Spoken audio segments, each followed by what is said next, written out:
What's up, everybody? This is Dominic D'Angelo of SEScoops.com, and I am here today on the Premier Streaming Network. It is episode 24. I am here. It's one of a kind with RVD, and guess who I'm here with, guys? It's RVD. Wow, Rob. Jeez, what are you doing here? Dude, what are the odds, bro? I can't believe it. What I'm doing here is feeling awesome. I hope you are too. Hi, everybody. Thanks for watching me on AEW. I had a blast. I felt good, man.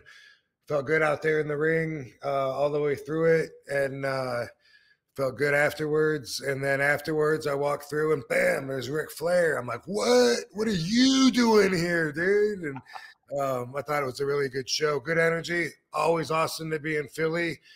How long do you think it's going to take till somebody steals my spinning leg drop to the back that Dude, that was fucking sick. But not long at all. I say we'll be seeing that real soon. But dude, every time I get in the ring, feeling better and better. So that's how it is. Like when you're on the, if you do it regularly, or myself anyway, I should use first person. If I'm doing something regularly, then it's like I'm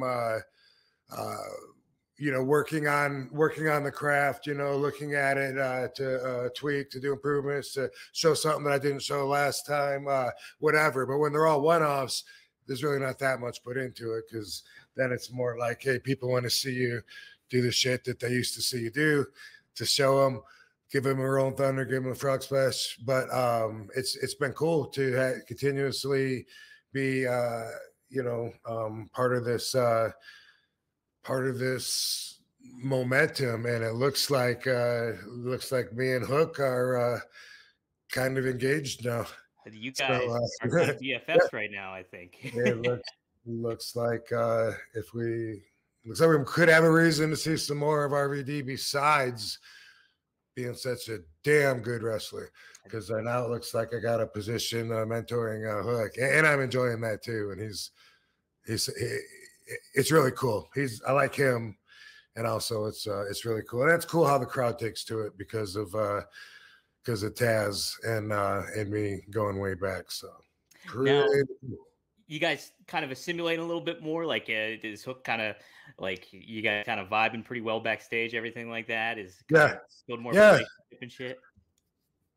Yep, get along with him a lot better than I used to get along with his dad. Nice. That's a good start. Yeah.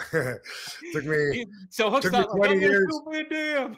Took me 20 years to come around to being able to meet Taz on the same page and be able to talk. But no, Hook's he's really cool, and obviously already looked up to RVD, so that goes a long way when it comes to building a relationship. And all the guys there, are really respectful and cool, and everyone always says that. Fans too, always. I grew up watching you. I know. Yeah, everybody. I know. I'm aware. I got it. I remember you. You don't remember me, do you? Well, so when you're wrestling with Hook, are you seeing similarities between him and his dad too? And all not really. I mean, just maybe a little bit in the move set, But I mean, I kind of forget that he came from Taz's scrotum bag, when I'm out there. He's his own person, and just like any of the wrestlers, big personalities. So as far as just, and I don't mean that he's a big extrovert by any means, quite the opposite. But what I mean is that, he stands on his own. So when I'm teaming with him, I kind of forget about that. I'm not thinking about his dad. I'm just thinking about, boom, there's Hook, my partner out there. He's in trouble, tag me in, I'm fresh. And then, afterwards when I'm celebrating, then dad comes to mind again a little bit. And I'm like, yeah, let's do that pose. Did you guys do the pose this time? Oh, yeah. Did you? Okay, because I didn't see a picture of it or anything on it. I was like, I hope they did something. I was like looking up on that when I was watching TV. I was like, are they going to do it on the air? I want to see it on the air. Hook did this really cool thing where he points his thumbs at himself. Oh, really? Wow. Yeah. It sure wasn't the goose thing. You didn't do the goose. No, but I did see a third version the other day, and it's fist closed, and it's this. That's what Wow. somebody was. I like it when I like you do that. I always do this with you. I flex with you, Rob. Yeah, that one. I don't know. I mean, that one's closer than this, I guess. At least, right? The Linda McMahon. Basically. Some people see that. Some people see this. Right.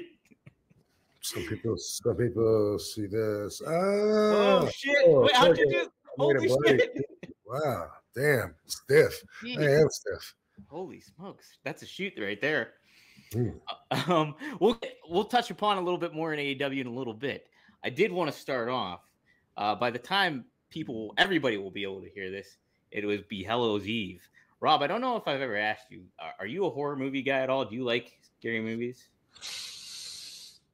I wouldn't say I'm a horror movie guy, and I like a good scary movie. It's not something that I do often. Katie's not really into them because it's Halloween. She's talking a little bit, she's going a little bit out of her comfort zone, but it's definitely not something that I track down. Sure. Yeah, I'm pretty much the same way. I kind of get into more of the spirit, obviously, when Halloween rolls around. But I'm not like actively seeking out horror movies. Now, to be honest, I don't think I've even watched anything yet this year. But is there anyone that stand out to you that you're like, oh, if I were? I love the Simpsons Halloween specials. Yes, the Treehouse of Horrors. Yes. Yeah. We watched something at the hotel room the other day. And whatever it was gave me the impression they were going to show all the old ones leading up to it. But if they did, or if they are, then I can't find it. I was looking for it on DirecTV, and I got something to record. I think it's the new one. They're in like season 35? Yeah, something like that. I think they started at like least 39. Yeah, 39. Wow, that's amazing. Isn't it crazy? Yeah, and I remember before they had their own show when the Simpsons were part of the Tracy Ullman show. Yeah, that's right. Mm-hmm. Yeah, that's how OG I am. I remember when Fox was brand new channel, risky. Were you a Married with Children guy too? Absolutely, everybody was. So good. Yeah. And did you know too that the Bundys were named after King Kong Bundy, and the neighbor, the Rhodeses, were named after Dusty? I did know that. Yeah, pretty wild. Okay, what do you have? A standout episode when it comes to the Halloween Treehouse of Horrors, or I guess little segment that they do, because they do three shows in one show of the Treehouse of Horrors. No, I can't name anything specific. I just love how they kill the characters off. I know, me too. Makes it extra special. It does. As a kid, it would be neat, but it also creeped me out because I'm like, I love Homer, I love Bart. It's like crazy shit, like the zombie episode. Oh man, so many good ones. If they are doing a marathon or something, I hope I find it in time. Mm-hmm. Oh man, I love The Simpsons. Really set the tone for my sense of humor. I think it was when I was a kid. The scariest movie to me, my whole childhood, was The Exorcist. Oh, yeah. I don't know why, but I watched it before I should have been old enough to. Like, I remember when it would come on, being told go to bed or whatever, and like peeking around the corner and saying, I remember watching the bed bouncing up and down with that bitch tied to it. Yeah. And I thought that was going to happen to my bed. I'm laying in there and I'm just thinking like the devil is under my mattress, under my box springs, and is going to start, lifting the bed and shaking it around and stuff. And that movie scared the hell out of me. And it would come on at least once a year, and we'd always watch it, and always had that same effect on me. Like, back then, like, Satan was real too. That was a part of everybody's life. Yeah. Was avoiding that motherfucker. And you had the Satanic Panic, all that shit going on too at the time. Like, what's that? That's like in the 80s, I think. Like, they went after the rock bands, after rock bands, and I think Dungeons and Dragons, like, was and people were like, "Oh, that's satanic," and this, all the AC or whatever, But it really was. It really was. And there was a documentary that I watched that used to scare the shit out of me because it was all like they were just proving everything, like all the all the albums that have to have Satan on the cover and the names and what they're singing about. And then like I remember Dio, Ronnie James Dio, turn it upside down, it says devil, and like they went through a lot of hard work to make those letters appear to be different letters upside down. And then there was playing the music backwards. You could play Another One Rides the Bus backwards, and it'd say he is the internal one. I don't know, it was something. He is the Holy One, Christ your infernal. I'd be like, I lead on you on Christ your infernal. But it was scary even hearing that as a kid, hearing that music backwards with that creepy voice. And that was, I remember the documentary was telling me that they put all that stuff in there on purpose, and Satan did that, to win you over. And what's weird is now as an adult, I just realized maybe that was one of the things environmentally that built my values now. But and I've said this publicly, I think that music subconsciously controls people. I don't listen to it nearly as much as most people, or enjoy it as much as most people. And I feel like that while the music is going and people are, whether they're singing the words or singing it in their head or just rocking their head or whatever, they're being controlled to an extent to be driven by the music. I don't see how you could argue that. I think fair point. Whether it's good or bad, whatever. Yeah. But I'm just saying like that. I always, as an adult now, I've said that I prefer to have to be able to have the music off a lot of times, and let my brain go where it's gonna go instead of hitching a ride from the DJ. That's, a lot of the times I listen to music all the time, like if I'm working out or anything like that. And like, I ride on that. It gets my head out of my head of what I usually think about. And so very much to that point, I think you got a very valid point on that. Yeah. I never put that together with that documentary I watched as a kid, but holy crap.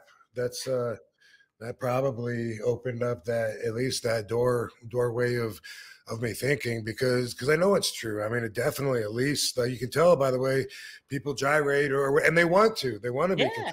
They love it, but it's everywhere. And that's what I've always said. Like it's not just a thing.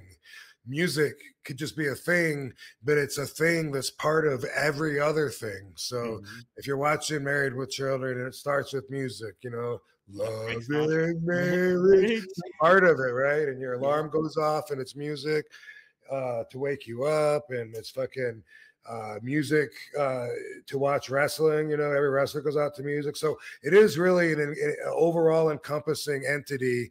And I've noticed, because I don't subscribe to it the way everyone else does, and I'm not saying I hate it, but it is fucking everywhere, and it definitely does control people, at least to an extent. Absolutely. And you watch a television show and the motion rises and they played music behind it to get you caught up into it even more, even to that extent. There's what's great, what's not talked about nearly enough is the dance face. Like I always say that and point that out to people. Everyone, when they dance, I don't dance. Music doesn't move me that way. And that doesn't mean I want to. Like it used to be like saying that. People go, oh, you can do it. Watch. No, I didn't say I can't. I don't want to. I can't imagine why anybody wants to, at least dudes. Girls, it looks like if they're, you look at their body and it's like kind of like artistic sometimes. And then, I don't know. I mean, Michael Jackson could fucking move, but I mean, like dudes that are on the dance floor going like this, how are they having fun? I have no idea. Right. I wouldn't enjoy that, but the dance face is hilarious because everybody has the most ridiculous dance faces, as if the music's taking them over. And I'm always pointing them out, because we were watching Shark Tank last night. And I was like, look at Mark Cuban's dance face. He's like, ooh, as if it's like fucking, what did it do? It just fucking went up his ass or something. And then there's other music and other people are like, and it's like they do that and they don't even realize it because they're performing. Because I think that's what dancing is performing. It involves the face. I ruined it for my evil ex one time, because every time she would start to dance, she'd do this stupid thing where her eyes like rolled up and she'd be like, ew, and her eyes would like roll up. And then one time I was just asking her, it was a serious question. I said, what is that when you start dancing and your eyes go up to the top of your head? Is that like, is that like a dance move or what? And she was like, I don't know. It's just something I do. And I totally ruined it for her. So she could never fucking enjoy when music came on again. And she wanted to be get into her stupid performing character, you know? Yeah. But anyway, yeah, if you notice that, it's not talked about enough. The way that people look at each other, you know, they're like, they're looking at you like, right? Like a suggestive look, you know, or like, I don't know, man. I try to translate some of these fucking funny dance faces. And it depends on the music, I'm sure, but I love that. And again, it's something that's not talked about enough, that's right in front of our face all the time. I love it. I would love to just fucking, if you're gonna have me on at the dance, I'm just gonna record people's faces and shit. That's the only way I can imagine having a good time. If we're ever together and I start dancing, Rob, you got to record me because I want to see what I look like. Dude, you have a fucking great dance face, I'm sure. Do you think so? I bet you don't even know about it, dude. I didn't even think about this, Rob. Yeah, I bet I'm like something like that. It's got to be cringe. But where do people learn that though? I mean, you just mock what you saw on TV or something. Maybe I like watch Boogie Nights and then I saw them dancing in there. You said, "Hey, that looks cool. I want to do that." All right, I always had a theory, like watching dudes dance and watching girls dance, and I always thought that the straight dudes were only dancing because they wanted to get close to the chicks, and that was how to get the girls. And I always thought that, you know, but I know some straight dudes like dancing. I'm sure there's a lot of gay dudes that don't like dancing. So it's not like a complete absolute blanket statement, but I don't believe in absolutes. But overall, you know, that's something that gay dudes and women are usually better at than straight dudes. They always look funny out there dancing. And people even laugh at them. Like, you're out there and you're performing and everybody laughs at each other too. So you're like really putting yourself in a vulnerable spot, you know, like, judge me, you know. Go on. And then look at that guy over there. I'm an idiot. But anytime anybody says that to me, points somebody out, like, oh my God, look at that guy. Unless he's like really, really being ridiculous, I'm looking and I'm like, they all look ridiculous to me. Right. There's no way you can kind of look serious when you're dancing. Well, from my perspective anyway, but that's me being the alien, the platypus that I am, which you said you didn't notice. I had a platypus on the back of my outfit in my AEW match. And that is my animal that I identify with the most. It's nature's nonconformist. The platypus doesn't fit into any other previously defined categories, made his own rules. You know, they said, dude, what are you, man? You're a mammal, but you lay eggs. Like, that ain't right. He's got venomous claws and fucking duck beak and a beaver fucking body. And he just does his own thing. And they were like, you don't exist. You're a paradox. You don't fucking fit into our categories. And you know what he said? He said, hey, I'm just being myself. Yeah. It's your systems that must be flawed. So I love the platypus, and I did have a platypus on my back. Whoa, look at those fucking fucking arm thingies. It is Robbie the Barber Beefcake right now. Yeah. Gimmick change, it's happening. What's that? I said gimmick change, it's happening. Okay. So I did want to ask you too, in regards to Halloween, especially a horror movie. Would you like to play the killer in a horror movie, the hero in a horror movie, or would you like to die horrifically in a horror movie if you're to be cast in one? I would like to be the hero. Yeah. I've had a couple scripts come my way for movies where if they were made, I would have been the hero. I was a bit of a hero in that shark movie, and I really liked it. I was a hero in Wrong Side of Town. Yeah. But there's been some where I'm shooting. I just might have done one that was a secret project where we're shooting zombies. I guess that's the fucking Mac Daddy of horror movies now that I think about it. Yeah. But not talking about that one right now. But also I've had scripts though for shooting where I'm a guy with a gun shooting vampires and or zombies and shit like that. And so every time when I read one of those that can relate to it, I like that part, you know, like I'm not gonna fucking change the world or anything with my performance on it, but I like, you know, the fucking Bruce Willis and Die Hard kind of guy. Yeah, yeah.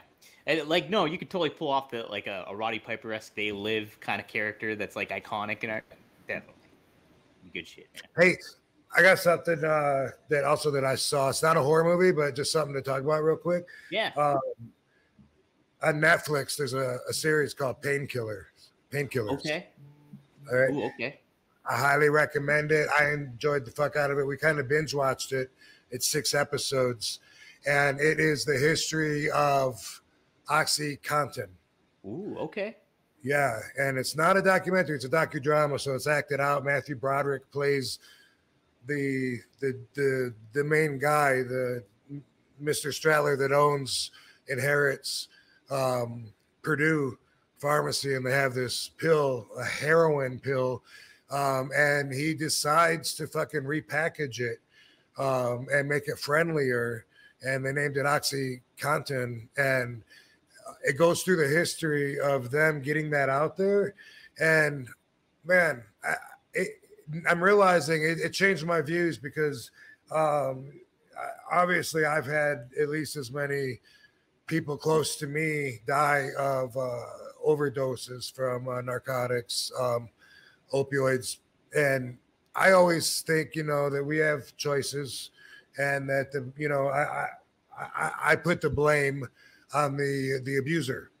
Yeah, sure. That's just how I've always felt. Every circumstance is different, whatever. If you're lied to, boom, guess what? That's a whole nother factor. But when it comes to any of my friends that take a massive amount of pills night after night after night, and then one night it just mixes funny with the alcohol and fucking tons of shit they took, and then it kills them.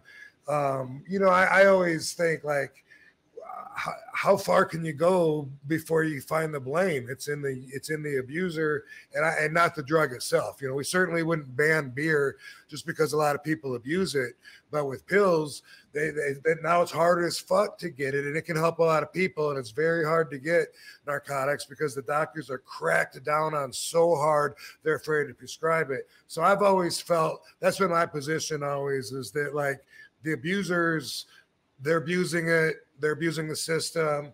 You know, that's where the flaw is. And I don't blame the drug itself or the pharmaceuticals or whatever. This gives me a little bit different spin on it because so they name it. So now they name it OxyContin, which I remember when that came out, and they make. Well, first off, there's no limit, it seems like, on how strong they could make it. They can make it. They can make it like worth like 10 milligram oxycodones, which is just incredible in one pill. But anyway, I don't even know exactly what the number is, maybe more, but 130 milligram. Wow, because people don't take that in consideration. The strength. They'll say like, he ate 4 pills. Well, was it a 5 milligram pill or a 130 milligram pill? Because those are way, way different. You're right. Who thinks about that? I don't know why, but people just don't. Anyway, in the movie, you get to see the pharmaceuticals branding this pill, and you get a different take because they wanted to make it seem friendlier. They get the FDA to say that it's safer than the other ones based on its rate of metabolism in your body bypassing a certain point. And it was really, really shady, but they get all these hot girls to push the drug to the doctor's offices to prescribe more because they're getting rich off of it and everyone's getting rich off it. And you know, they said before that they were prescribing the heroin to a 9 or 10 on a pain scale. And they said, you know, everyone could benefit from this. What about people that have 3 or 4? They have a lot of pain too. If it's a 3 or 4 on a scale of 1 to 10, you know, this could help them. Boom. So when you look at it and they tried to make it like friendlier and tried to get it out there, all of a sudden, you know, it's like, wow, I guess now I could see, I mean, deception is one thing, and that's what I mean, not to ruin anything, but I mean, that's what they're looking at is misbranding and mislabeling at the end, which if they do that and put non-truth out there, and if you can prove that they knew it was more dangerous and they hid information, then you're talking about, legal technicalities that could really make someone culpable of some criminality. But otherwise, I always think, like in a free society, we should have the options to get what we need / want, at least to an extent, and an extent that we might not all agree upon. But it's called Painkillers, and it's really good. Okay, I'm gonna check it out. Yeah, and people I didn't mention, but of course, people are dropping dead left and right during the movie, overdosing on it, partying on it, sniffing it. It doesn't say to do that on the label, Right? You're taking your own liberties.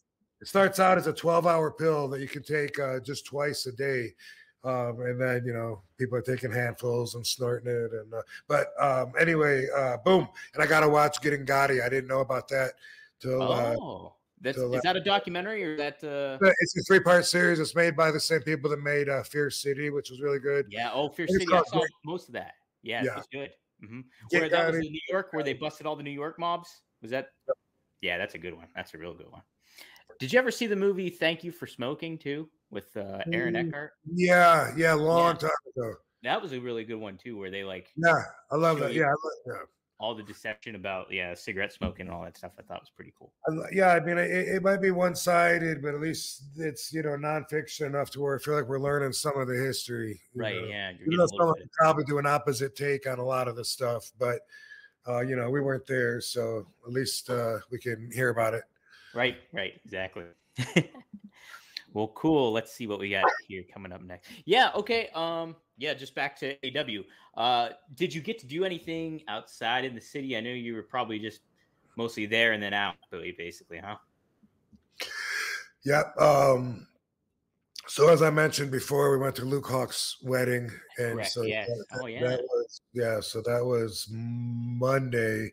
So then I had to fly back home Tuesday, and then fly out Tuesday and to Philly, and then I just slept and got a lot of rest. And then Wednesday was the show, and then boom, back home on Thursday.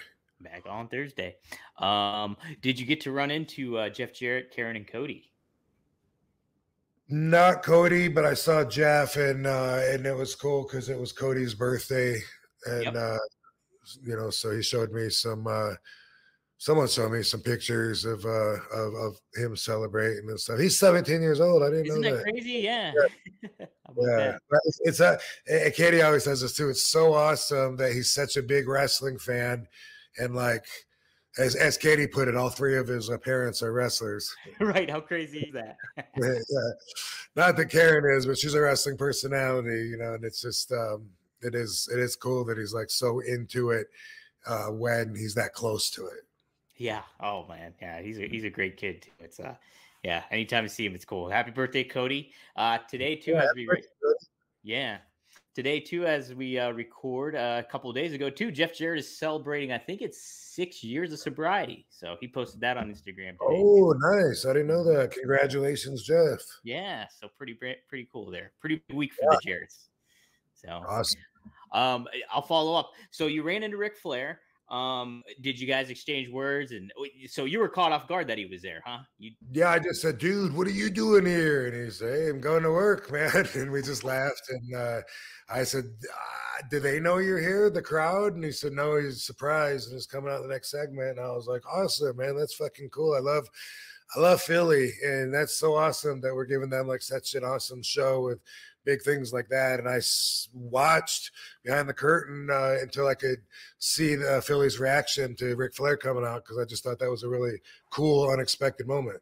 Oh yeah, it definitely was. And to see him go out there with Sting, and Philadelphia is a big kind of Flair country area too. A lot of Philly people love Flair, so it was very neat aspect that I did not expect seeing it too. So pretty awesome. Did you get to interact with Sting too? See him just hi, what up? Put my fingers in his eyes. Good luck tonight. Happy retirement. Yeah. Okay, I made a list so I didn't forget anybody.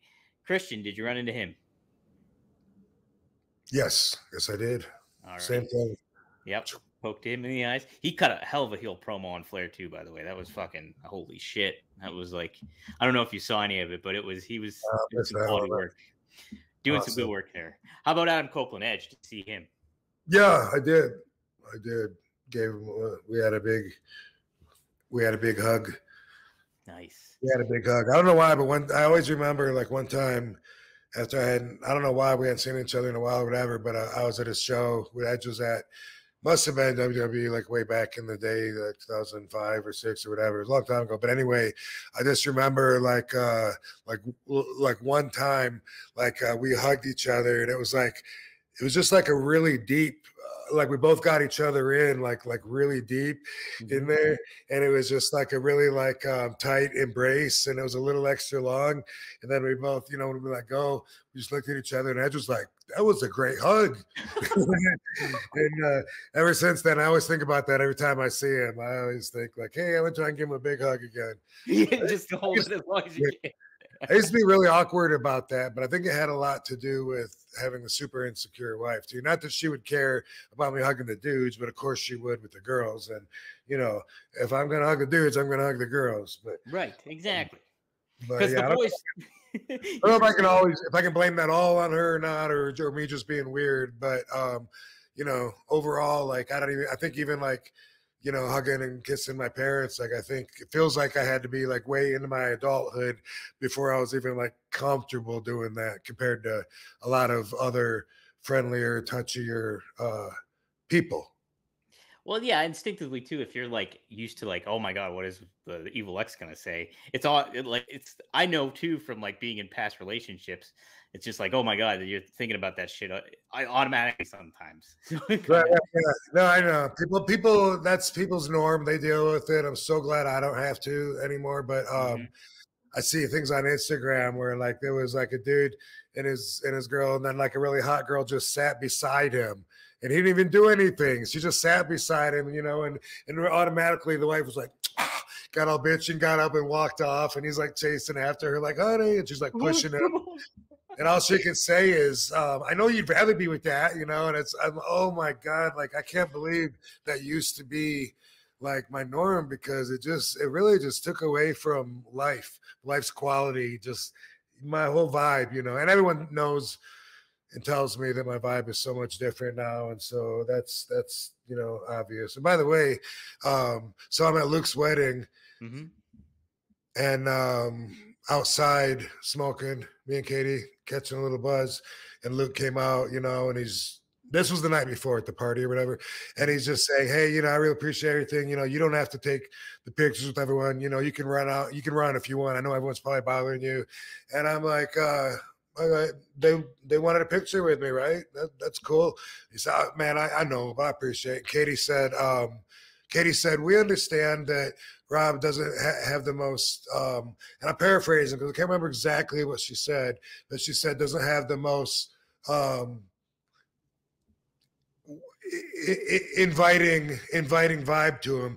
And Luke was like, oh, you think so? And I was almost offended, hey, what? I'm here. Yeah, and I'm what? And later on, I said to her, I said, when you said that to Luke, whatever you said, I just want to make sure I translated that right. You were saying that I don't know. I think you said that I don't give off like a welcoming kind of vibe or something, and she said you just seem like you're content by yourself and that you're not interested in small talk or mingling. And then I was like, oh, well, that is how I feel. That's true. Now I wasn't offended, and I was like, well, that's cool. I guess I give the proper vibe off, because that is true. If someone talks to me, then of course, I pick up the energy, hey, of course we can do a picture. But yeah, I'm the worst at mingling. I don't want to do that. And I realize that is a lot of what a wedding party is. the two families getting together, friends, and they want everyone to mingle so that everyone becomes one big group. And I get it, they want that, but you know, you're sitting at the table and then just randomly, like a couple strangers next to you are like, "So where are you guys from?"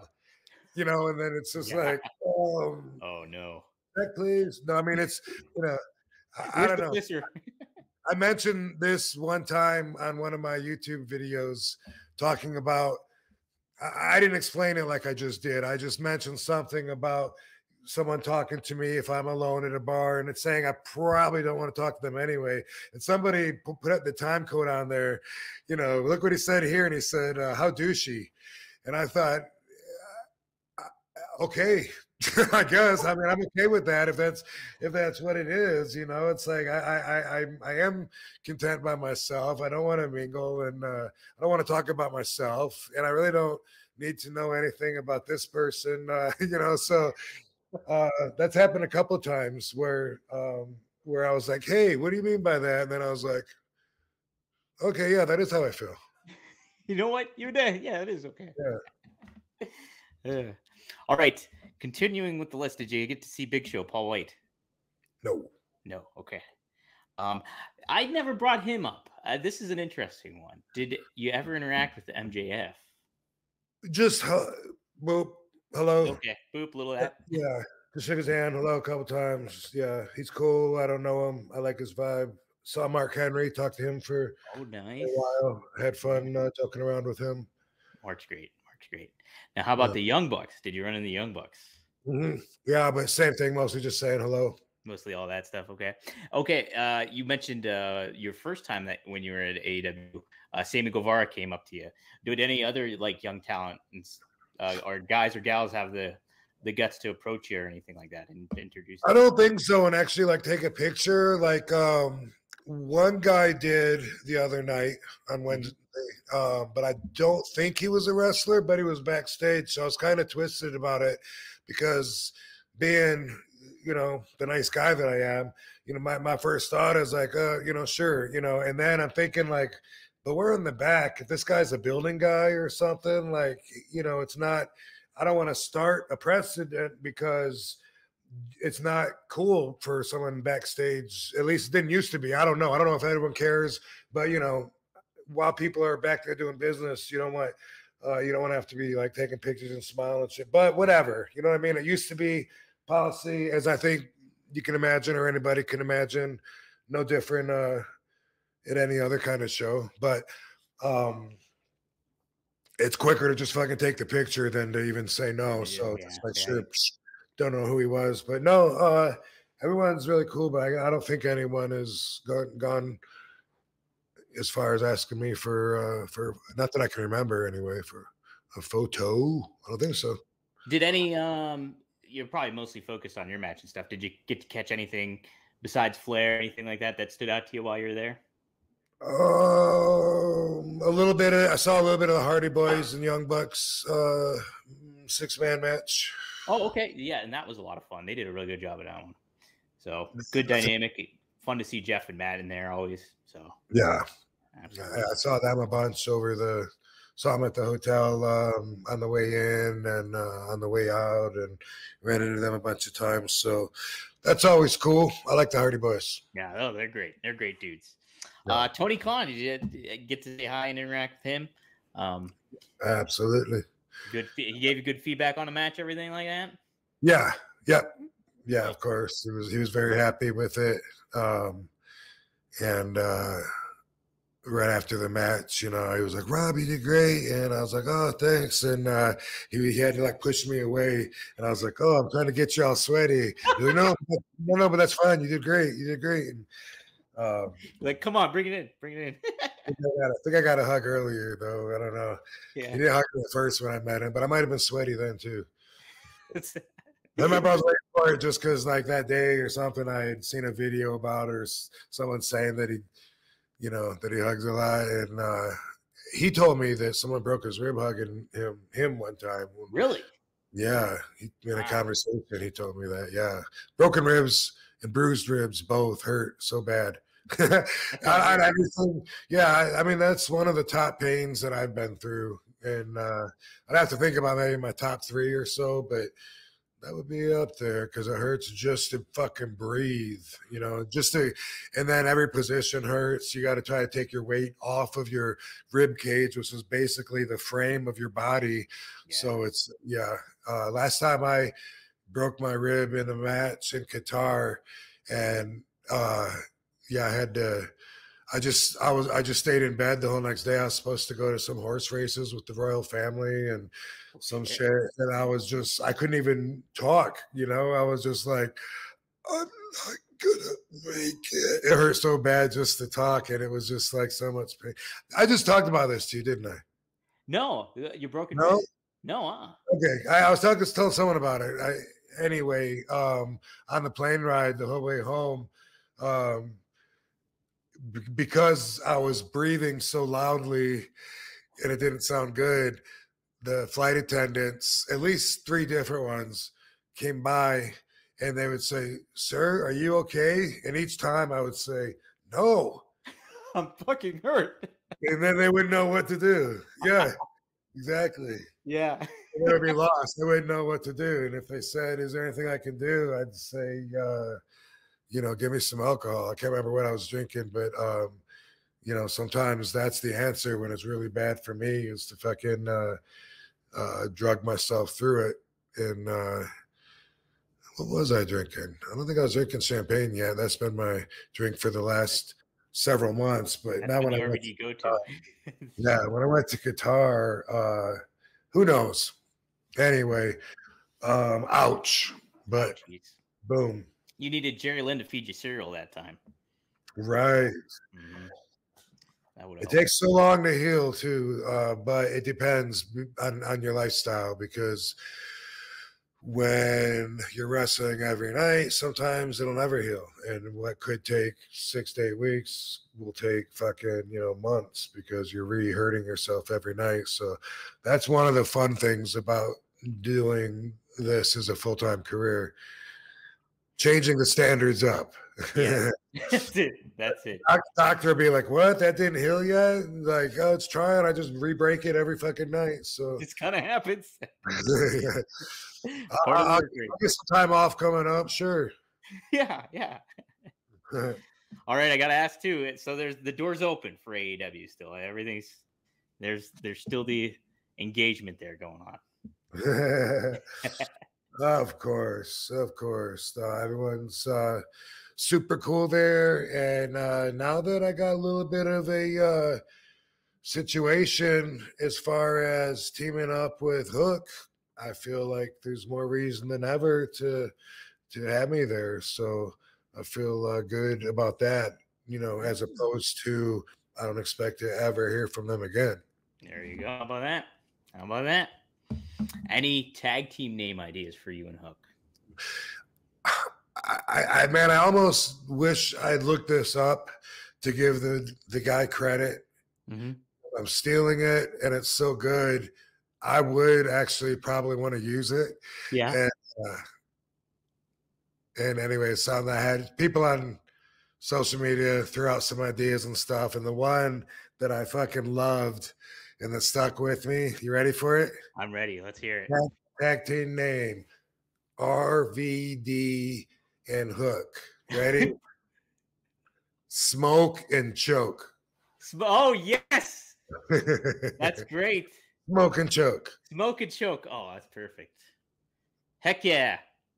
I like it, Rob. Thanks, random, anonymous suggestion. Maybe I'll try to find them and give them credit or something. Cool. I'll try to find it. Do that. Yeah. Smoke and Choke. Hell yeah.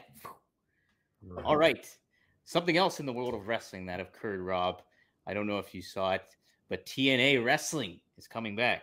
They're rebranding at the beginning of January for their Hard to Kill pay-per-view.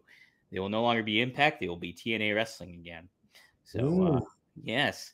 Do you think that's probably a Impact? We've talked about it. It was kind of wild because we did talk about it last week too, and how they always kept coming back and stuff like that. Think the TNA Wrestling, the brand, is a good way to kind of move forward with something like that?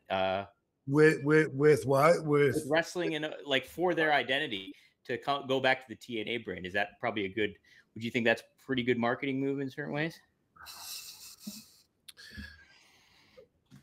I don't know what went into their decision to do it. You know, I don't have that information, and without that insight, you know, it could have been a good or bad business decision. They could have moved properties, intellectual properties. They could have moved from one LLC to another for who knows what reason. Maybe they got new investors. I have no idea.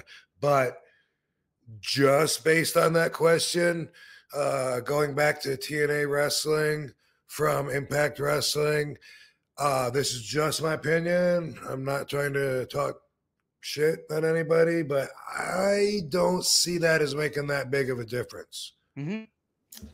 I think too, and you know what? Jeff said something to this effect. Now I'm paraphrasing because I didn't actually hear the podcast, but Jeff on his podcast said it's really going to depend on how they execute it all. Like it's going to be the follow up with it. If they do stuff that is refreshing and kind of maybe repackages it in certain ways, but it's going to be the execution of how you move forward with the brand to make it stand out. Well, to me, it doesn't sound like earth-shattering news. I think that people call Impact Wrestling TNA anyway in conversation. I think it's almost replaceable as far as like interchangeable in certain ways. Yeah, that's a good. Yeah, thank you. That's a good one. And yeah, I mean, that's enough said. I just don't think that on that basis alone, I don't think that just by changing the name to TNA Wrestling, that alone is going to add a lot of value or any value, in my opinion, being an outsider, to the company on its own. I don't see it adding value to it. But if it's along with some other plan, which I'm sure it probably is, then they probably got, some potentially good ideas, and more power to them. Yeah. I'm looking forward to kind of seeing it. I know from a fan perspective, like TNA, I was always like, oh my God, why don't they change the fucking name? Because it's like, what does TNA even mean? Total nonstop action. That's ridiculous. I'm just trying to think like, you come up with a better name. And then they do change it. But then the certain nostalgic aspect of me is like, I kind of liked the TNA era of certain aspects of things. And so there's that little bit of that, but you kind of need to make more of it too moving forward. I'll go a little bit further. Like, I don't know if anyone has studied the numbers to tell me if I'm wrong about this, but as far as I've known the company, I'm not under the understanding that they've grown much, or that they really care to or need to. I started there 2010 and had a 3-year deal. The whole time I was there, it seemed like after the first few weeks, they were always rumored to be going out of business, and so somebody would call me. I just want to warn you, like they're definitely not going to be around by next week, from what I'm reading, and they just kept on going, kept on plugging along. I used to talk to Mike Weber, the producer, we'd talk about ideas and things, and then they would go nowhere, and I decided that they really didn't care because the house shows all seem to get the same, like 900-ish people, and they didn't seem to really put anything more into it. And sometimes, and we all have these stories where I went to a gym across the street from the arena, and they're like, RVD, what are you doing here? And that was when we started going on the road. Yeah. And I was like, you don't even know, like, we're right across at the Civic Center, and they didn't even bring a poster by or what? Anyway, there was a lot of reasons that I put together to tell me way back in the day that I am under the understanding that somehow they're content with what they're doing, and they definitely don't need to try to compete with the bigger groups. And I don't think maybe that they even need to grow. I used to think back in the day, because of rumors that I heard that maybe Dixie's dad was funding it. I don't know, maybe it was a write-off for the big oil company or some shit. There was different things that were said to me. There was some of the characters in the office I was told were there strictly for espionage, to keep it from growing and to keep it just at the same level. Some specific guys that were running it at that time. And I thought, hey, that seems as possible as anything else at the time. But now that it's this much later and I've already done like a whole nother run with them in 2019 and 20 or 20 and 21, whatever it was. Yeah. I have no reason to think anything different. Mm-hmm. Yeah.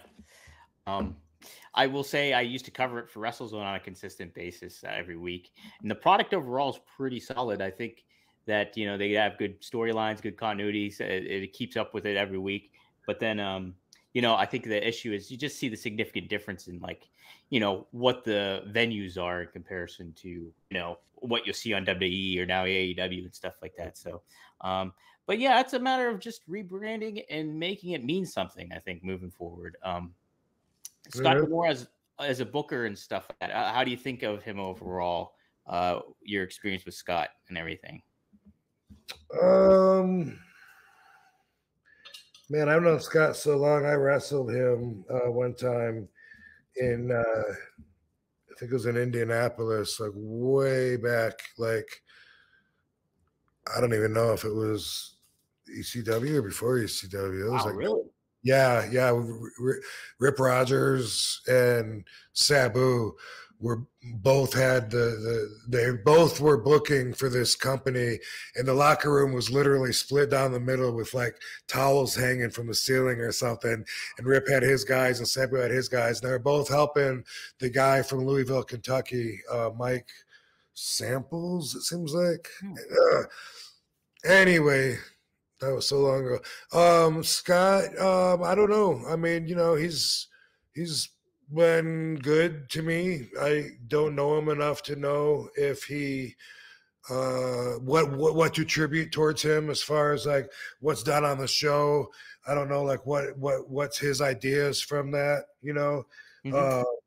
The only talk I remember having with him really was when they hired me for the last run. You know, he was telling me what they're looking for, and even at the time, you know, like my back was bothering me and stuff, and he was like, "No, we want you to be like the Sting, you know, where we have like the big name, and then this and that." And then even when they turned me heel, they were saying, you know, I don't have to do all the moves and stuff now that I'm a heel. I don't have to, you know, go as extreme and shit. But I didn't really know how to change that up. But yeah. Outside of that, though, I don't know how he felt ever about anything, you know, like didn't talk to me about when they let me go. Every time at the end of the show, last time I never had like a long deal. It was always per show. So at the end, I would always think I was saying bye for good because I never felt like they were making their money off of me. Whatever they were doing with me, I always felt like, well, I know what they're paying me. It don't seem like they're building the show around me, you know, especially they got me putting over some of these young guys and like, what? Like, what am I doing here? And I'd be like, well, all right, Scott, you know, thanks. And he'd be like, all right, see you next month. And I'd be like, really? Oh, okay, cool. You know, all right. Put it on the schedule. And it was like that. And then, you know, one time then it was like, all right, yeah, you know, we're good. And then like, I have no idea how anybody felt about that, you know, just me and Katie were like, all right, you know, like they just started doing something, giving me and Katie our own talk show, whatever. And then boom. And then they were like, yeah, writers don't really have anything else for you. And like, all right, that's cool. I'm surprised, you know, you guys went this far, but that's the closest I've been though to being let go like anywhere, because everything else has been me walking out. Yeah, so, being done and stuff. Yeah, either being done, or me quitting if not finishing the time thing. Everything I can think of. But anyway, but of course I was fine with it, and I was like, you know, and D'Lo was like, hey, Rob, you know, he goes, this is what he said. He goes, Rob, you know, call me. That's what he said. Yeah. I didn't call him. Didn't call. Well, there we go. Solves that. What's there to talk about? I'm done. You know. Yeah, right. But you know, when I see Scott, you know, he's someone to say, "Hey, what up?" Boop him You and be know, nice. yeah. Mm-hmm. He's a funny dude, man. I met him backstage at one of the ad-free show events, and he was sharing some stories and cracking everybody. He's pretty good at impressions too, from what I remember. But yeah, and also he was behind the scenes at Ric Flair's last match. He's a cool dude. I like him, and I do overall like when I get to check out Impact. I do like it, and Alex Shelley's the world champ right now, so that's pretty cool. And he's having a pretty good run, so it's neat stuff. From the Machine Gun, Motor City Machine Guns. There you go, Motor City Machine Gun. Alex is the world champ, and then Chris Sabin's the X Division champion. So it's kind of neat, and the fact that they're going back to TNA, it's kind of serendipitous for that. So kind of cool. Yeah, they paid a lot of dues there. They worked their ass out there for a long time. So very cool. Very fun. Yeah. Mm-hmm. What was I gonna say? Something else about Scott? Yeah, I don't know. Whatever I was gonna say, period. There you go. I don't remember. It's gone. As my mom would say, it must not have been important. Must not have been that important then. Yeah. Well, he's got Tommy Dreamer backstage too, and so you know what he's capable of, so that certainly helps. I'm sure a lot of what his mindset or philosophy is execute on television and stuff. Plus, Bubba's back there too. He's in the thick of and everything. Yeah, so it seems like pointing in the right direction. I'm intrigued to see how it goes once the year turns, so to speak. Oh, that's what I was going to say about Scott. One thing I'll say about him is I do believe that he loves the business. You know. Mm-hmm. Oh yeah. Like that just knows about him, like from everything he's done and how long he's done it, and you know, there's no question about that. So that's a compliment behind closed doors. You know, for us, we usually take it as a compliment. If someone in the business says it about someone else, that, you know, I know this person really loves the business, then it's like it's saying something, you know, that person's heart is in the right place, and you know, as opposed to other people that are just in it for themselves and don't care if they're killing the business if they can make $1. Yeah, they have a well-being thought overall of the business for it. So, yeah, sweet, man. Cool. Well, I want to see how long it takes us, and depending on how it does, we'll either wrap it up or I'll do a couple of Ask RVDs. But this is what I wanted to bring up. I thought this was really interesting. I actually wrote about this today on SEScoops.com. So you did the Headstrong documentary, and Jon Moxley of AEW happened to have a concussion probably about, I want to say, a little over a month ago, and it was a mild one. But he spoke with the news website. It might be in paper, I don't know, but the Messenger. In paper? Might be a newspaper. Paper? I always ask that when someone says, I don't know. It's I humor myself when they say that. I don't know if it's that. I always ask right away, and that's one of those jokes people don't get, and they think I'm weird. I appreciate it. But Jon Moxley, he's got a new vision for concussion protocol in pro wrestling. And I wanted to get your take on this, Rob. So he was talking about in an exclusive interview with the Messenger. Moxley opened up about his incident of getting concussed. He said, "I just kept getting progressively." This was during the match. He's like, "I just kept getting progressively more lost and couldn't figure out where the fuck I was. Then I had this moment of clarity, like, oh fuck, I'm fucked up. I got to get the fuck out of here." And so then his suggestion almost is like he thinks that there should be almost like an independent party at ringside. Like a lot of times what doctors, other sports do, like football, they have an independent doctor check for concussions and stuff like that. But this is his take, and I wanted your thoughts. Maybe a really experienced wrestler and a really experienced doctor who are trained to see signs of that shit are watching on a separate feed. So maybe even behind the scenes at a monitor or something. Even if they have a doctor close to ringside, what if the guy fucking spills outside the ring? He doesn't see that. The doctor and the wrestler are completely untethered to the creative portion of it. He said they have no idea nor any interest in what the story is, who wins, who loses, or how long it's supposed to go. And then Moxley also says having a wrestler at ringside could tell the independent doctor what could be a wrestling thing and what could be legitimate. And so then he says, as soon as the doctor sees a sign of someone being concussed, he just hits the effing red button. Moxley said, boom, this is over. No matter how much time is left, no matter how much, if it's on live TV, it's just over. You figure it out from there. What do you think of that kind of, Rob? Having an independent party almost looking at it. Where would your experience and your knowledge and doing the documentary and everything like that, what's your take on that? I'm not against it. I really don't know if it's that necessary. I don't know if concussions are happening that often now. And I know that the chair shots to the head and certain extreme styles have been tailored to be a little safer for the long term. And because of that, I don't know if there's statistics to back up the necessity of something like this. I also, outside of the doctor maybe being under WWE umbrella, I don't know that the situation was that much different. When I did my return to WWE in Philadelphia, 2014, yeah, or 13. I guess it was 13. I think it was 13.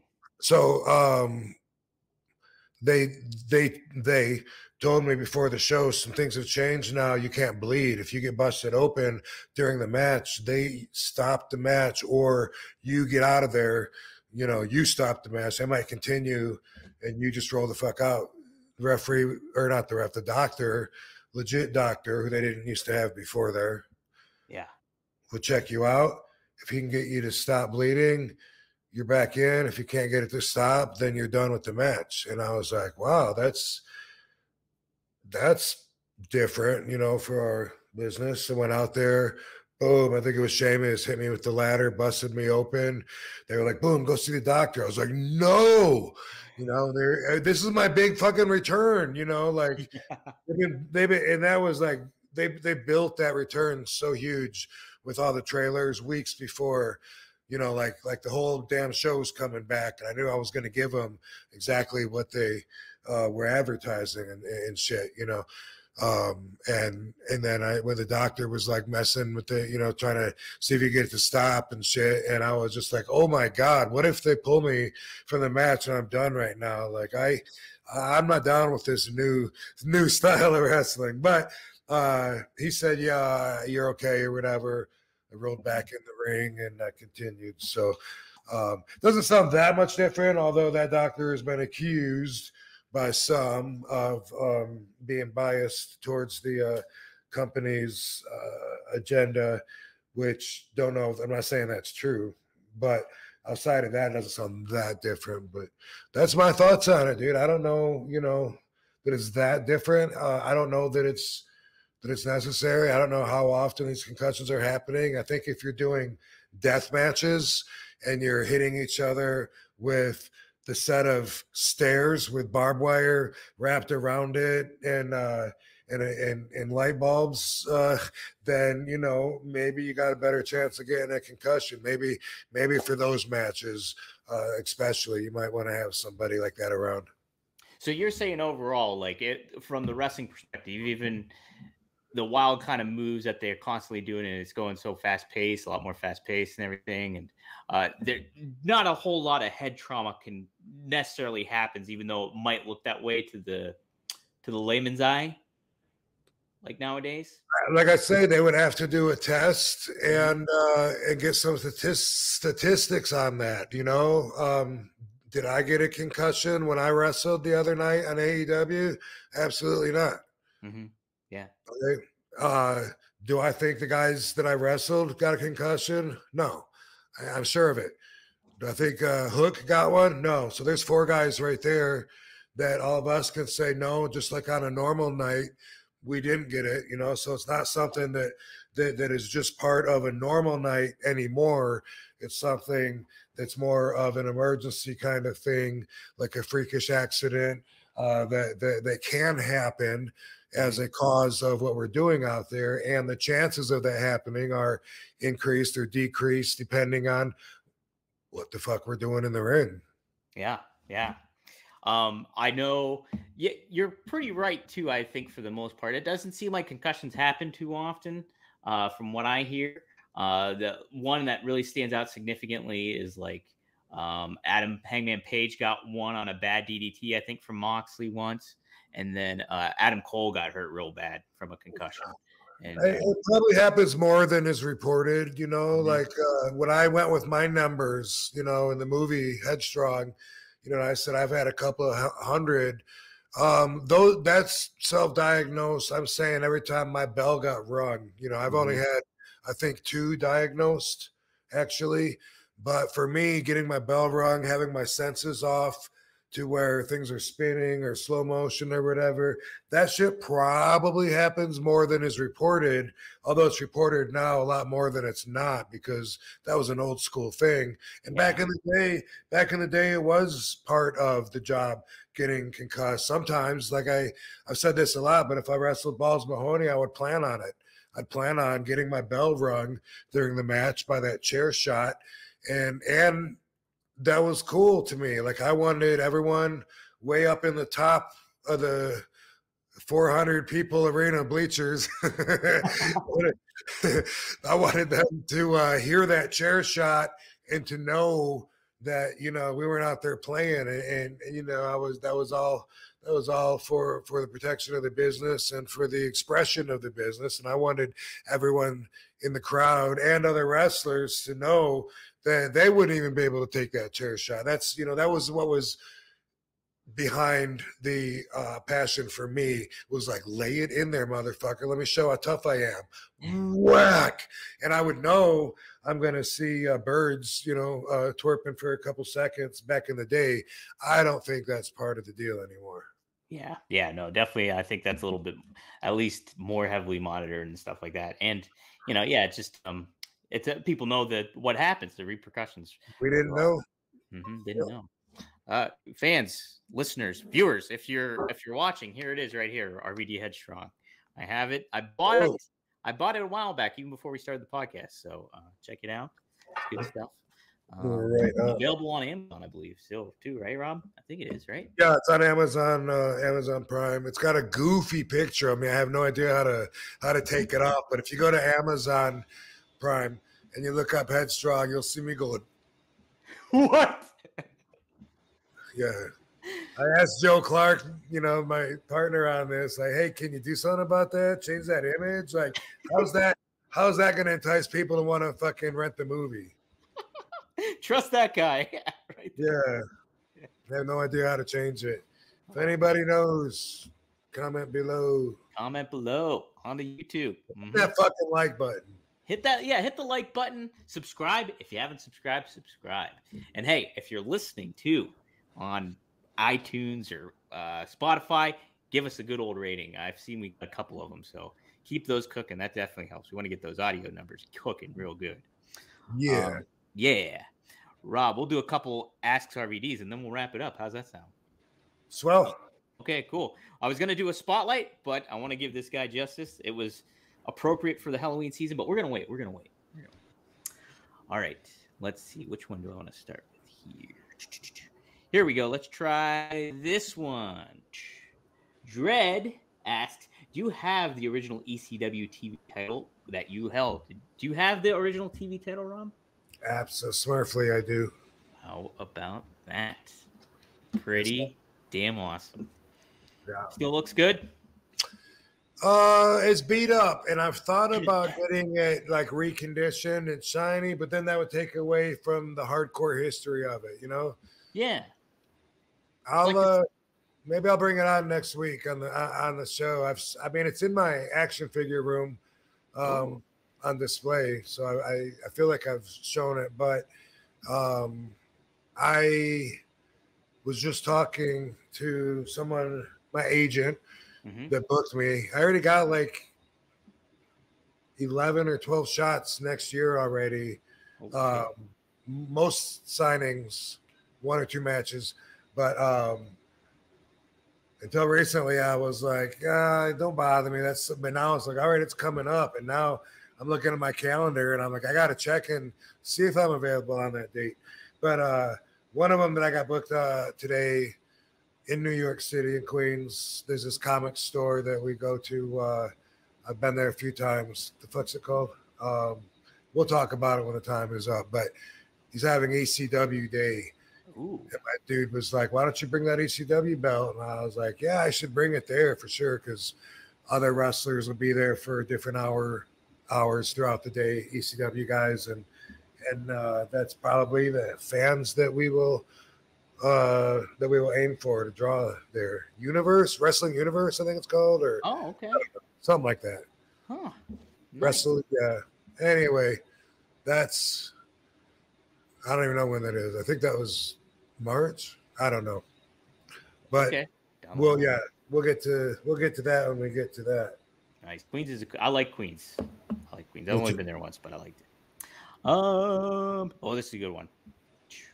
Joey Brazil, Mr. Joseph Anthony asks, "You're such a good promo. Why didn't you fight for more promo time in WWE? You are a good promo, Rob. I think that's really underrated about you, and I think you've been able to show that you can cut a damn good promo.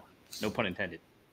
So maybe I'm too passive, at least for this business to be taken care of, but I hate fighting for what I think should be given to me. Mm-hmm. You know, I've told some stories about when I was in WWE, and then I remember Bruce Pritchard telling me, like, hey, John Cena's going to be making this movie Marine coming up, and there's a opening for you to be in, like really, get up there in that main event. I was like, all right, cool. So what I'm saying, that's a good chance for you to, really capitalize. And I was offended. I was like, what are you telling me I should try harder? I should work harder out there? And he was like, no, I'm not saying that.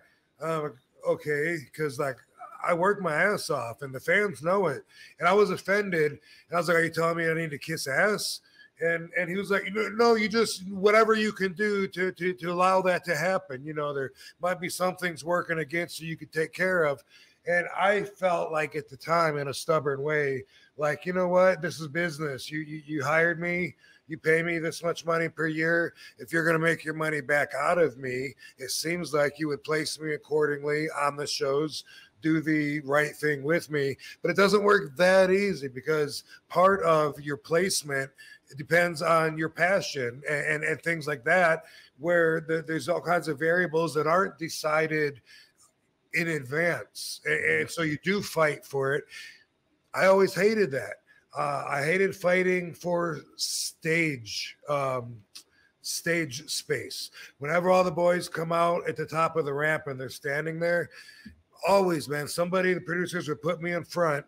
And because all the boys are so much more hungry than me, before we even roll the camera, while we're just out there standing talking, people end up like not even noticing they're doing, I guess, because some of them that I did call out were like, did I do that? But they end up working their way in front of me, so that by the time that we're actually ready to shoot, I'm like back there, like hey.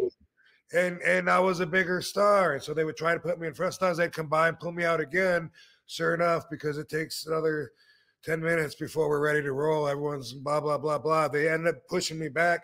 And I would let it happen because I didn't have that fight in me. I kind of resented that I should have to fight, which overall, I'm definitely not saying that's the right thing to do.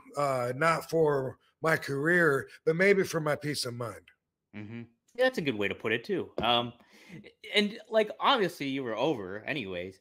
Do you think you would have benefited more if you had more promo time? Or I mean, overall though, it's like you were good and you had a crowd reaction. You were still top star. So I never thought that they really understood me, mm-hmm. And even with my promos, for the most part, I didn't think that the writers understood me or the agents, except for Paul, But like when they would write something, a suggested script, I always was offended by it because I always thought, even though I'm open to change and make it mine, just that they would put this as a blueprint. I remember thinking like, they think I'm an idiot, Like there was one thing with me and Seth Rollins where Seth says something about I used to grow up wanting to be like you or whatever, something, and then they had my response was, "Ooh, burn." Like that's what they had written down there. What? Maybe they just put that there for me to throw away and replace, but I would take it differently. I would take it with offense. Like they really want me to go out there and go, "Ooh, burn." Like I'm not gonna look like the biggest asshole, and so anyway, for that and many other reasons, but mostly reading suggested dialogue, especially for a long time when they thought I would only say dude or whatever or cool, Yeah. the one word things. I just always thought they don't get me, and I didn't know how to translate myself to them really any better than I did anyway. Yeah. No, it's and going in from a scripted to where it's like, bullet points where the original, like a lot of it's, hey, go, just say this, get this point across, and then going to scripts and wrestling is, I don't know. It works for some, it worked for Kurt Angle, but it's like that's not everybody's bag either. Yeah, it would be. I mean, it would give you the idea of the conversation, of the content and the body of it. And they were always like pretty good at giving you freedom to go ahead and make it yours, But I still just wasn't into it for the most part. You know what I mean? Like, imagine, I don't know, just imagine like and this is just anywhere in the business, all right? But just imagine you're your own hometown. You got family there, all your friends from high school, everyone's there to see you, right? Imagine that you're wrestling Kurt Angle, and then they tell you that you're gonna be tapping out to the ankle lock in 3 minutes, right? Yeah. Now imagine, go do a promo and tell everyone to believe in you. Convince them there's no way that you're gonna lose, because you're going into this prepared. You're going in with the hometown spirit. You're doing this for fucking Poughkeepsie, New York, or wherever the fuck we are. And imagine being, okay, you're just an actor now. Go. You know what I mean? Right. You're telling everyone, you can believe in me, guys. I'm going to do this for all of us and for you. In the meantime, you're going, fuck, this sucks. I should leave. Why am I even here? I'm going to get out of here. Well, that's part of it too that people probably don't even think of, and it's hard for me to really get into some of the promo ideas. It's hard for me to convince you that winning this Intercontinental Championship for the 4th time next Sunday means more to me than anything else in the world. Yeah. I mean, that's a skill that you have to develop, to be able to sell tickets. That's a big part of it, but not my favorite part. Mm-hmm. Yeah, if you gotta like kind of, that's an aspect too. It's like, yeah, how much? Because if it's cool to win it the first time, and it's like, hey, this is a road to something going on. But if it's like, okay, you're just getting the belt, we're giving you this for this run. It's like, okay, how do I make this feel that important if it's not really that or whatever, getting in the ring with this guy, getting your hands on this guy because of what he's done to you, because you feel so insulted by him, or whatever the deal is, he robbed you last time, and it's so important to you that you're going to get him in the ring the way you want him next week, under your conditions, and you can't fucking wait. You're looking so forward to it, and you got to be able to turn that on and turn it off, and a lot of it's bullshit. Yeah. Plain and simple. All right, here's an interesting one. Let's see. All right, Joey Fish, some effing 90. By the way, a lot of that is what fans love doing. That's their favorite part. They cut promos themselves, and then when they end up getting in the business, like say Mr. Kennedy, then boom, you can sound just like The Rock mixed with Stone Cold Steve Austin, and you've probably been doing that. Having fun as a wrestling fan for years, entertaining your college friends or whatever he did before, Yeah. Like, well, to translate, that's the thing too. It's like, and Ric Flair, like people love the Ric Flair promos. Like every fan, or half the boys probably did Ric Flair promos in the mirror, before they were ever in the business, and I didn't. Yeah, 100%. And you look at it too, it's like how many people copy off of one another back in the day, like from like Muhammad Ali took from Gorgeous George, and then everybody like Dusty and other people took from Muhammad Ali, and it's just like People just Where do you draw the line between inspiration and plagiarism? right. How about that? All right. If you could have substituted another person to feel the wrath of the ECW fans in place of Cena at One Night Stand, who would you have wanted to see that get that type of heat? Is there somebody that stands out in that regard, Rob?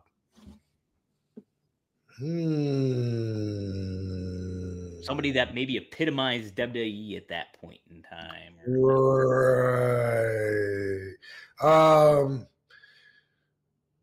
Well, I just for the hell of it, let's just say The Rock. If I was in there with The Rock and I had that crowd that much behind me, wanting all of us joined together as a conglomerate entity to beat The Rock that night for the hardcore spirit, then that would be a pretty cool victory to hold, wouldn't it? 100% it would. You know what? If you inserted him into that, I 100% believe that crowd would have been the same, or if not more energy, that night. Think so? Yeah. Oh, yeah. I think so. Absolutely. Even if he came back, because The Rock was on for like that. So he could get heat though when he wanted heat, huh? Oh yeah, he could get heat too. Yep. For sure. All right, we'll do 2 more here. Let's see. Speaking of ECW, if you had to pick 3 or 5 wrestlers, not 4 though, Rob, 3 or 5 from the current era of wrestling, who would you have felt could have lasted in the original ECW? I feel like someone like a Jon Moxley, who we just talked about, or Kevin Owens comes to mind. Anybody names that stand out, modern names that stand out to you that they're like, hey, they could have had a pretty decent run in the original ECW.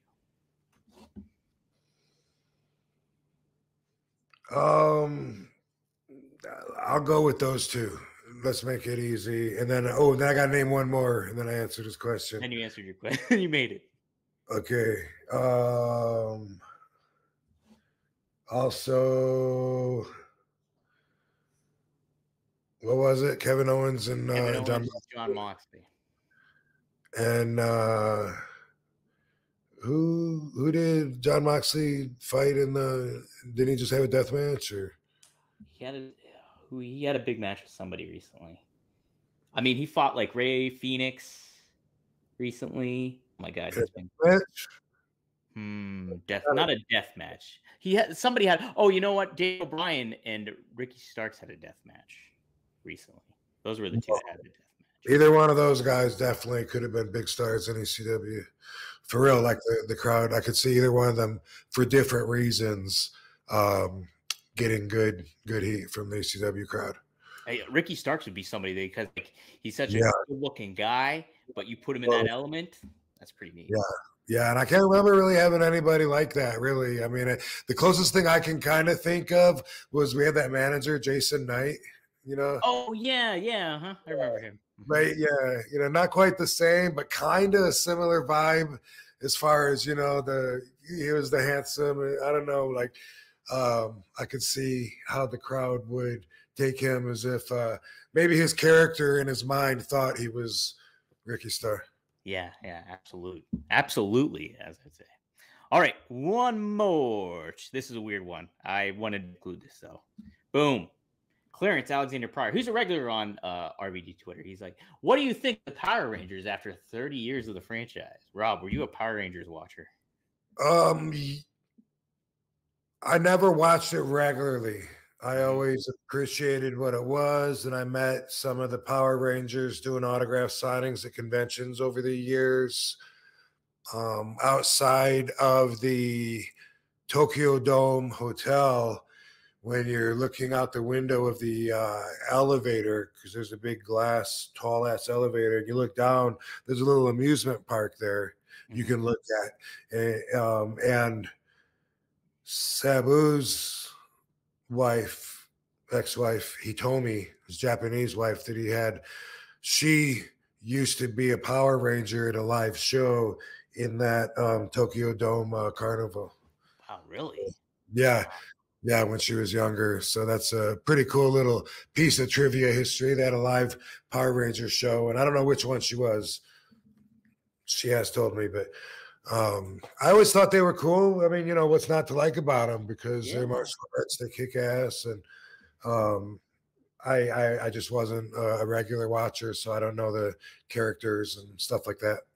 They always change their teenagers. So I was a huge fan as a kid. Like 1993, I was like 7 years old. The Red Ranger, man, that was my guy. And they got rid of him. So and then I was upset, and then I was done watching it. Yeah, I bet. Yeah. Mm-hmm.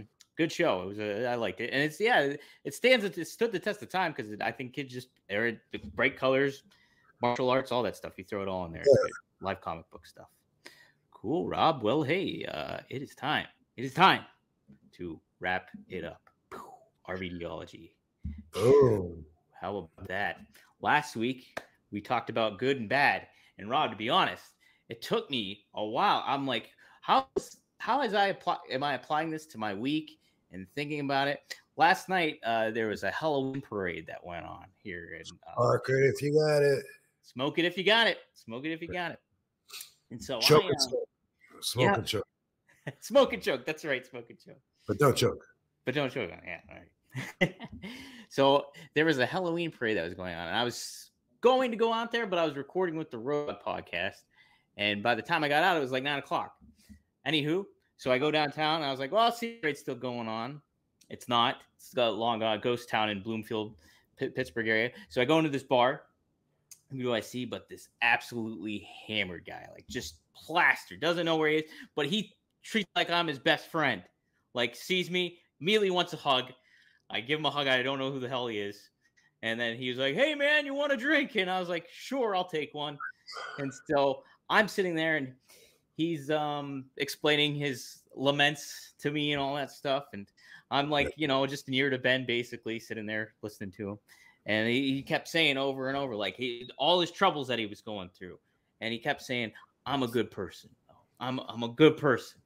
And I was like, sure, yeah, man. You know, I don't know this guy from Sunday. He could be a good person, could not be a good person for all I know.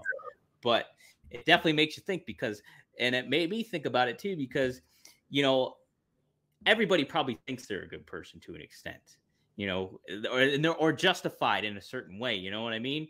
And, you know, this guy, whether he was a good person or a bad person, I would have my own judgment on that.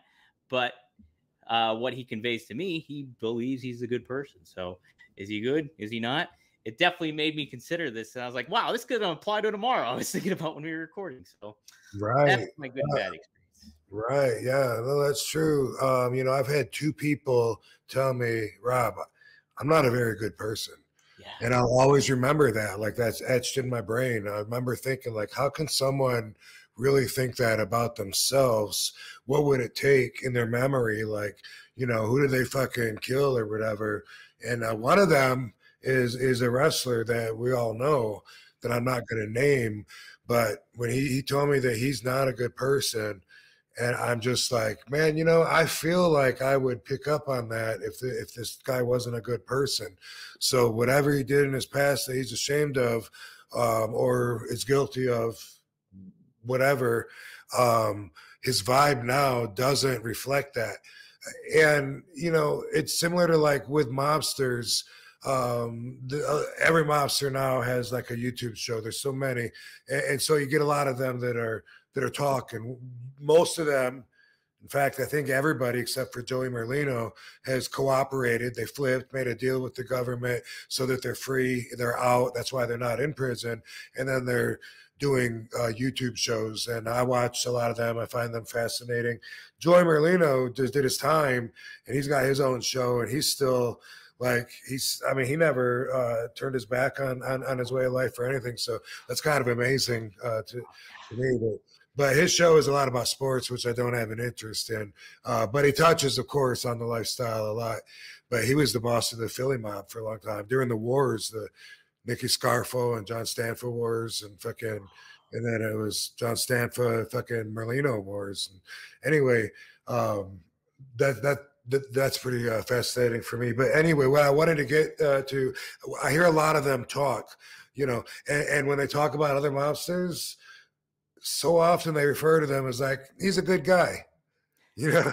Yeah. even if they flipped and they've denounced the life and they say, you know, I was wrong and killing's wrong and now I just want to obey the law, that they still refer to their peer murderers as good guys. Good guys, yeah. And that's always kind of fascinating, which is actually how the name Goodfellas got its name, you know, from them just saying, yeah, he's a good fella. But yeah, he's a good fella. yeah, but they all do that though. They be talking about, you know, yeah, so and so, I knew him, man. He was a good guy. To them, a good guy, Matt, you could count on him. You could trust him. He's not going to crack. He's not going to tell on you. Or it could mean, you know, he really believes in the life, you know, just like I said before about Demore saying he loves the business. That would be a mobster saying, hey, this guy's all about the life. You know what I mean? Yeah. No, that makes a lot of sense. Yeah. So how about that? Cool. Well, what do you got cooking for us this week? So what I want to put out there today, and I know this is going to help a lot of people. I don't know why, but I just feel really good about it. It's been a good vibe kind of day, really, for me. And hopefully I'm sharing that with everybody else. I want to talk about options because I believe that you always have options. And I don't think everybody realizes that, you know, but you might not like the options, but you pretty much always have options. You know, even the guy that says, hey, he told me to give him the money or he's going to kill my family. I mean, what choice did I have? Well, you could have given him the money or you could have not given him the money. You still had the choice, right? Some people use that as an scapegoat, as if they absolutely didn't have a choice. And, you know, there's times like that. Like, for instance, the one time I was in WWE and the fucking schedule has been so monotonous. I mean, it was really hard to bear through doing so many days in a row on the road with just a few hours break in between to go home, do laundry, get back on the road. It was a lot. And it was more stressful with the work environment being as political as it was. And like some of the guys, I get tired of being around them, whatever. I got 10 days coming up where I'm off for Christmas. You know, I'm going to make it these last 8 weeks to that 10-day break.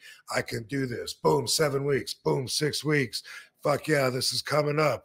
We get a few weeks away from this break that's been my main source of motivation to go from town to town, renting a car every day, catching a flight every day, checking in and out of a hotel every day. Johnny Ace calls a meeting with the talent and says that during this break for Christmas that we're going to be going overseas to visit the troops. And I did not take that as good news. I was looking forward to my day off.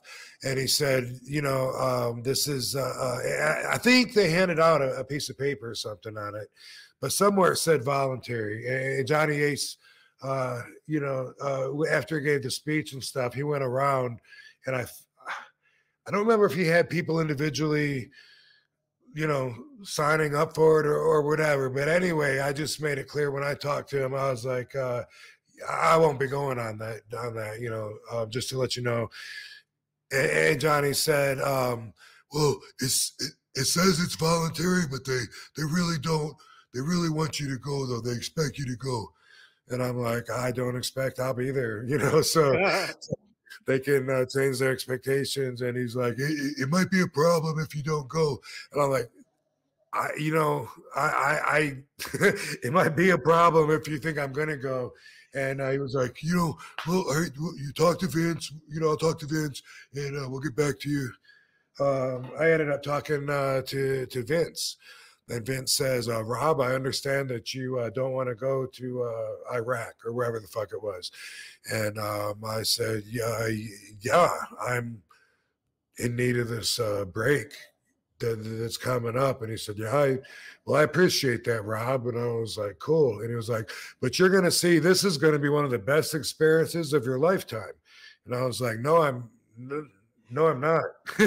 I'm not going. And he said, well, hold on there. Before you say that, just take some time and talk to some of the wrestlers that have been there before.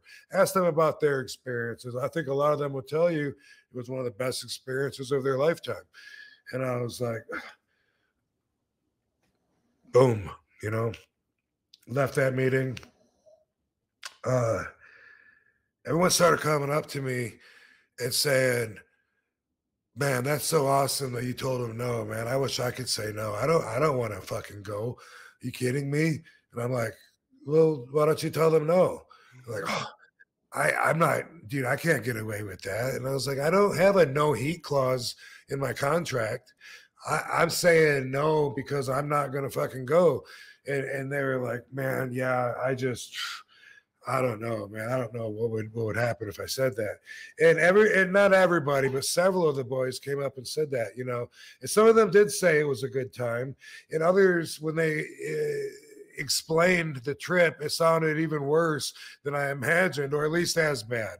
Everything from riding this huge airplane that sounds like a fucking warehouse in the sky with maybe even no seats on it. I don't know. It just sounds weird. And you know, I'm pretty happy with the experiences that I have. I'm not looking to add a whole lot of experiences. Anyway, and this was even several years ago, but this experience I didn't want. To go to the desert, to go to, you know, where the people might hate us and there's a war. It wasn't even about all that, though. It was about me wanting, needing, taking this promised 10 days off. And I had to meet with Vince again. Maybe I did, maybe I didn't. This got to a point where, and I want to get off of the main subject, but it got to a point where at one point I wanted to fight Vince because I thought, hey, he really thinks he's got that control over me, like man to man. If I'm saying I will accept any consequences, I am not going, meaning you can fire me. What else does he think he can do on top of that? Like, is he, you know, we've talked before about my perspective of being the flesh and them being the flesh peddlers and having that whole perspective, right? So I'm just a gladiator down there getting my fucking ear cut off tonight, you know, for their entertainment while they're all making money. And that's how I've always, that is how it is. So that's the perspective anyway that I've always taken. So that made me take extra offense. Like I'm ready to rebel, whatever. I was outside Vince's door one time waiting, and I was going to ask him to pick a hand, and Paul talked me out of it. Another story. But he, you know, I felt like this guy really thinks he's got that much power over me. Like I am not fucking going. Like I'll leave right now and go home. That's how I felt at the time. It got to be where it was so important to me because of priority, you know, and I don't know, maybe ego, but mostly just my own self well-being and knowing that I could have control over myself. It got so important. Johnny comes up, has a meeting again following week or whatever. And he says that the location has been moved. So it was in what was considered a safe area. Now it's in an area that is considered semi-safe. And I think Qatar was either A or B. Can't remember which at the time. Pretty sure about that. And he says this time it really is going to be volunteer. We can't make you go to this possibly unsafe war zone on your own. And they looked right at me in front of everyone and said, Rob, I know you're not going. Rob, you're not going. And I said, have fun, everybody. See you guys. My point to that is those boys act like they had no option, as if they were shackled like prisoners and were going to be, transported to the desert on the other side of the world against their will. That's how they treated it. You always have options. You may not like the options, but if you think about it, you can list a few options. Very seldomly are you completely trapped without any options. And when I say options, you know, I'm talking about an opportunity to react or an opportunity to act. That's what an option is. It's an action. It's not a no action. And I'll get to that in a second. But basic thinkers a lot of times will try to manipulate you, and so will smarter people that just try to use this control method on you, where they will try to act as if they had no options. The options were all on you. You know what I mean? Hey, you, Dom, you made me do that. I didn't want to hit you, but you made me do that. Really? That guy didn't have the option and I hit you? But people say that, you know, they'll, hey, you know, if you say that word again, I'm going to punch you in your mouth. That word again. Bam. Hey, you made me say that. Well, I mean, really, you had an option still after I said that to punch me or to cross that, you know, to cross that assault and battery line, really, or to not punch me. But when they manipulate you like that, I don't know if that's what gaslighting is. I really don't know what the term means. I've heard of it referred to as that, like when a boyfriend tells the girl, it's all in your mind, honey. I'm not seeing anybody. And really, they are. You know, yeah, they're fucking someone else, yeah.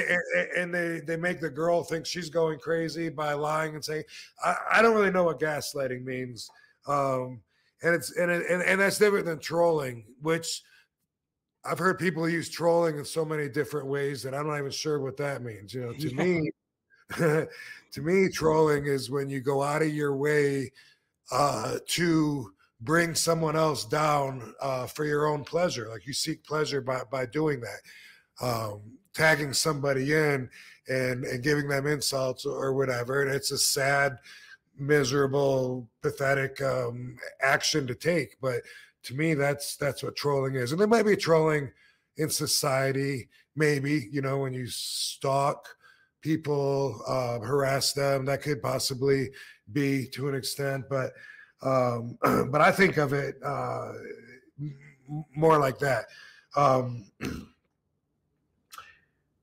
With the options, it's like, what are my options? You know what I mean? Maybe my back was up against the edge of the cliff, but if I say I had no choice, I had no choice. I had no choice. What was I going to do? I could have jumped off. I'm not going to do that. And I'm certainly not telling people to kill themselves. But what I'm saying is when it comes to taking an action, you have the option to take that action or another action. What you don't have an option over is a non-action. And when I say non-action, that's you doing nothing, somebody else. You don't have options over what someone else says about you. Someone's talking shit about you and it's not even true. You don't really have the option whether that person talks shit that's not true about you or not. You don't, because in this equation, what you're doing is nothing. You're being talked about. That's not your option. You know, you could say long-term that you could take action that could change things. For instance, you know, if this person, let's say, how about this? A non-action into a non-action. You don't have options or anything to say about how someone else feels about you, because not only are you doing nothing, they're doing nothing. They're just feeling. And you could say, you can go long-term, you can go big circle. You could say, well, I could take action to make them like me and make them change their mind so that they quit talking shit about me. You know, I could fucking make that my mission. But then you're really talking about changing the whole equation and all the factors in it and then reassessing it. So still, that doesn't really fit in with this RVDology formula. This is 2017, I believe. I had a WWE Legends deal on the table to do the Legends deal where they can make shit with you share your intellectual property rights with them for the term. Mm-hmm. I also had at the same time a company in England that was a startup company. AEW is doing great right now. When they first came out and everybody said, wow, there's a new company, the owner has like Major League Baseball money. I've heard that so many times. You know, Brian Knobs had a Major League Baseball investor several years ago that was going to be a new company, and they're going to have health insurance for the wrestlers. And there's always ones that start up and stuff. You know, we're talking about TNA now rebranding or whatever. I was saying I think they have whatever they need to keep on moving forward because they seem to be complacent. And remember, they started out with just pay-per-view. So maybe that's still their formula of where they get by. And I don't know why they're happy on that and not growing, or maybe that's changing. I don't know. But what I'm trying to get to is what AEW did was defeat the odds. You know, they really did go past that bubble of everyone trying to get to the next level and did it in a major way to where everyone's talking about them. And now, obviously, they're the competitive show. This company in England wasn't looking to be the next what AEW is, but they were a pretty good deal, and I assume they had the money behind their plans. They were going to run 30 or maybe it was 35 weeks in a row. Oh. Yeah, in England. And they were paying me my fee. I had the choice to go back and forth first class every week, or to stay over there the whole time, or any combination thereof. They signed up a lot of guys. It was good money for a minute. They were growing. They didn't start out huge, but I think they did about 5 shows, and it was bigger, bigger, bigger. The last show was like a really good show. Me and Rey Mysterio tagged over there against Moose and somebody, but it was so fun, and it was good seeing them learn how to do what they were doing. But it turns out that their money came from a video game company, so I was told. And so when I had that Legends deal from WWE, I had an issue. I was in a conundrum because WWE said I had to give them exclusive rights to my video game image. I couldn't sign this deal with 5 Star Wrestling. Mm-hmm. Well, 5 Star Wrestling was going to be a lot more money. 5 Star Wrestling already gave me a deposit, and the Legends deal was shrinking, as it does when you're gone for a while. Mm-hmm. Some of the wrestlers, I noticed, there's a video, they talk about their royalties. Did I call it resume? The royalties on the fucking on YouTube. But the further you're away, if they don't make stuff, it gets smaller and smaller.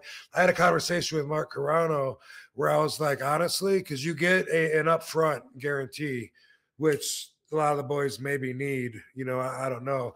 I told Carano, I said, honestly, like my royalties, here's the last 4 or 5 of them.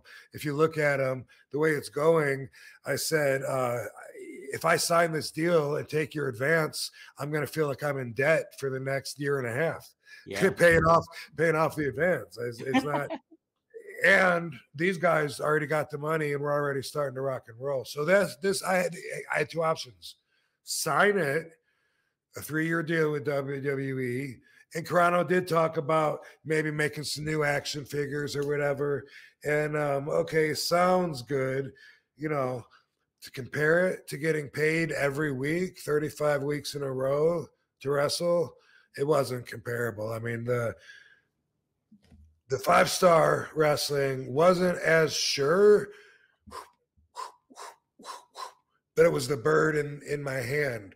If you haven't heard of the expression, I had a bird in the hand and a bird in the bush, which meant I couldn't see the other bird. That was an offer. And it wasn't like WWE is going to rescind an offer or do anything illegal or shady or close down, not be able to follow through. But at the same time, they weren't doing nothing with my merch at the time. I went with the bird in the hand, and I signed up with the 5 Star Wrestling instead.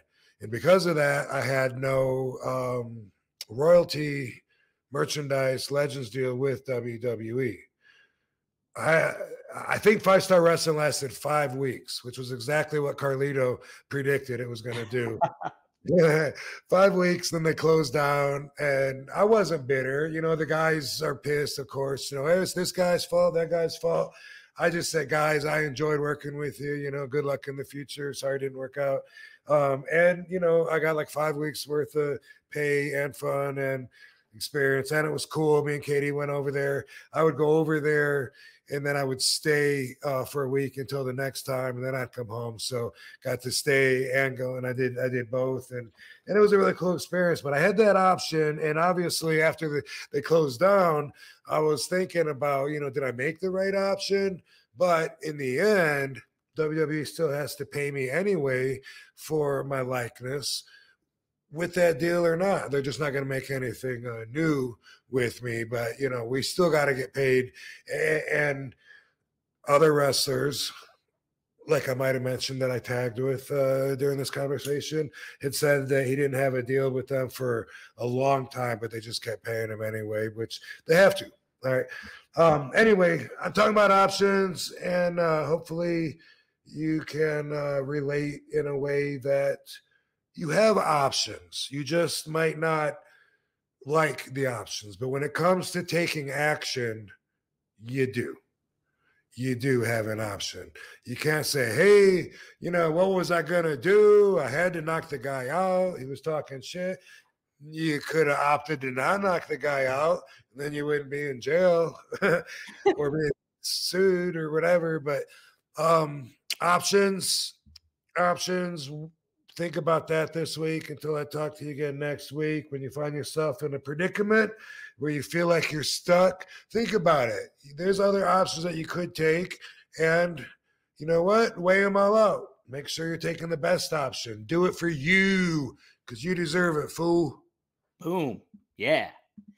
You know, yeah, you always do have options. Sometimes you're so caught up in what you're doing that you necessarily don't think you have an option, but you really do if you just. And like I said, it's not your option what someone else thinks about you or says about you, because that's not you taking any action at all. That's completely something that's not even your business. So fuck them.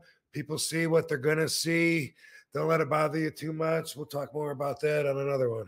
How about that? How about that? Rob, before we go, I got to ask you about your Spicoli shirt. What's yeah, show thank you. So new shirt, Pro Wrestling Tees. Just sent this to me. I got it just today and put it on, and it's a new shirt available at PWT's Spicoli Driver. Oh yeah. Represent, man. Yeah. Represent. Yeah. Good shit. Cool, Rob. Any plans for the weekend you got going on? Anything you want to plug too? Yeah, well, the next booking that the fans should care about is November 11th, which is the big event in New Jersey. Oh. We'll do a show or two before then. This coming next weekend, the following Halloween, Katie is booked with. God, I was going to look it up before this so I don't fuck it up. Is it UWW? The women's, the Universal Women Wrestling? I think was it the one she did a few weeks ago too? Was it? Yes. I'm looking them up right now because I meant to fucking. Man, I get a lot of fucking messages. Too many messages. Yeah, I'm gonna try. Oh, it is UWW. It's UWW. And anyway, November, I think 4th and 5th. I think. Why do we squint when we're thinking real hard? I don't know. That's almost as funny as the dance face. It's a dance face. Think face. Yeah, I don't know. Mr. Olympia in Orlando. She's gonna be there at a booth for UWW, and I may go down and check that out as well. I'm planning on it, but someone else also made other plans. So we'll see what happens with this fucking ongoing case that I got going on. Well, how about that? It's a conflict. The guy. I can't wait to talk about it. This fucking douchebag that's been suing me for like 4 years, trying to get some money after fight with me, and it just so happens that this trial is a conflict with this Orlando thing. So we'll see, because it gets moved all the time, whatever. And we'll be able to talk a lot about it, but it's definitely at least an RVDology episode on its own. Well, how about that? Yeah, jeez, oh Yeah. man.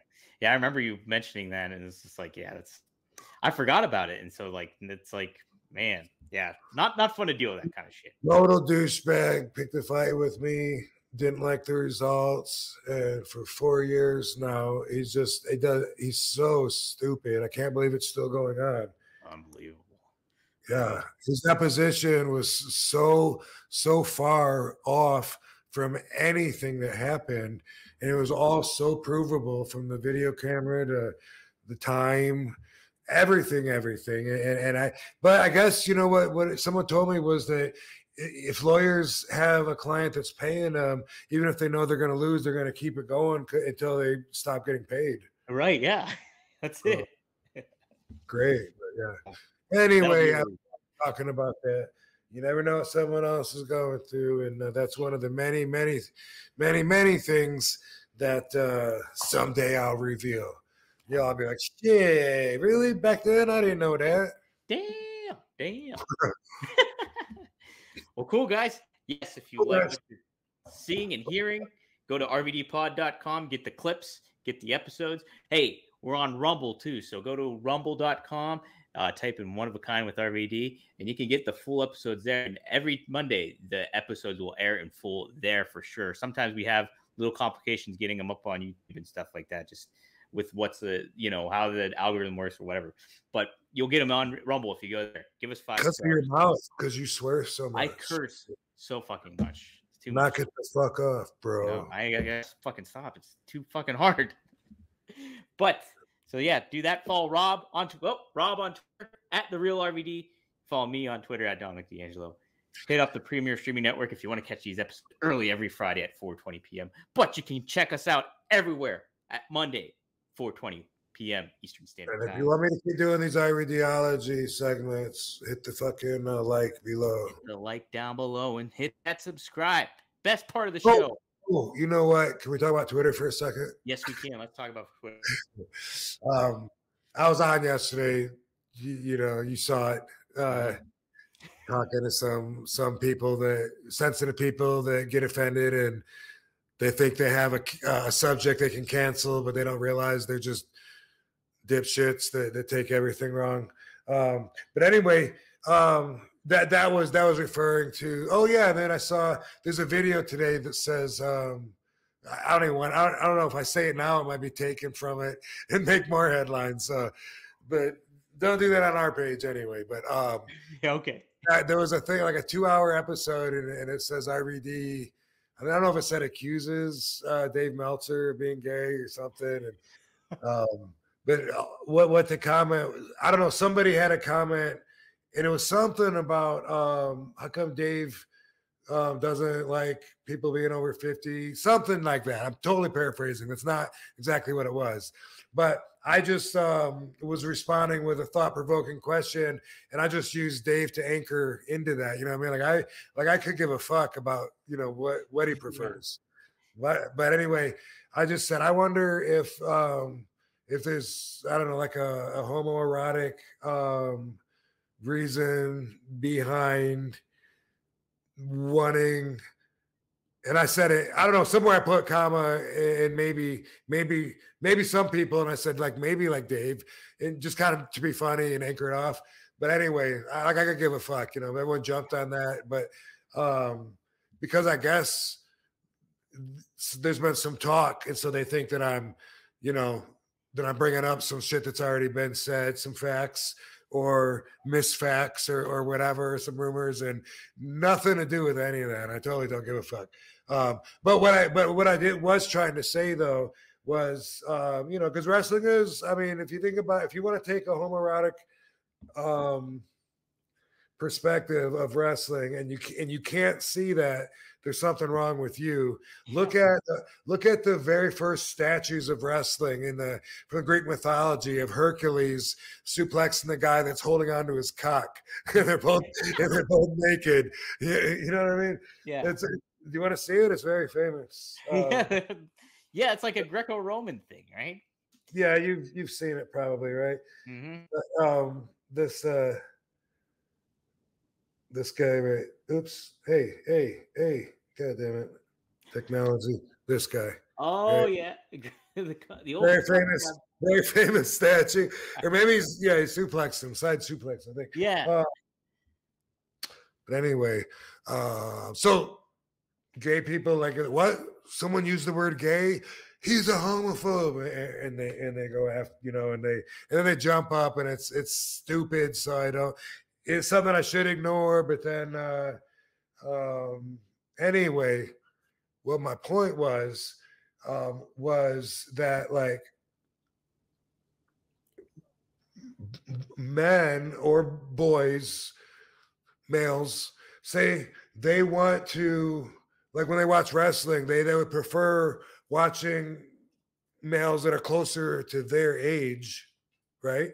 Mm-hmm. Yeah. Sometimes, not necessarily, but for this purpose, they would rather watch somebody, regardless of the way the person looks or the moves or something else that wrestling could be judged on, but they feel like they can relate more and therefore prefer people closer to their age. And if you want to look at it from a homoerotic position, you got to be open-minded enough to think about it this way. But hang with me here. I think it's part of living vicariously through that person, and even that a little bit can be,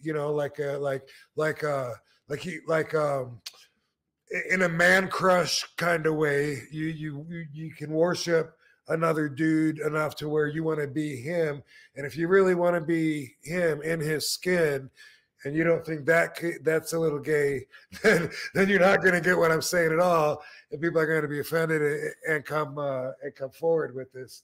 But I remember when Finley was wrestling, and I thought, well, he's definitely the old guy. He's got white hair, and and he's a badass though, But I remember like thinking of him like he's real old and it stands out. Everyone else so young when he was doing his run, but then he could stretch everybody too. But I remember it was that was interesting.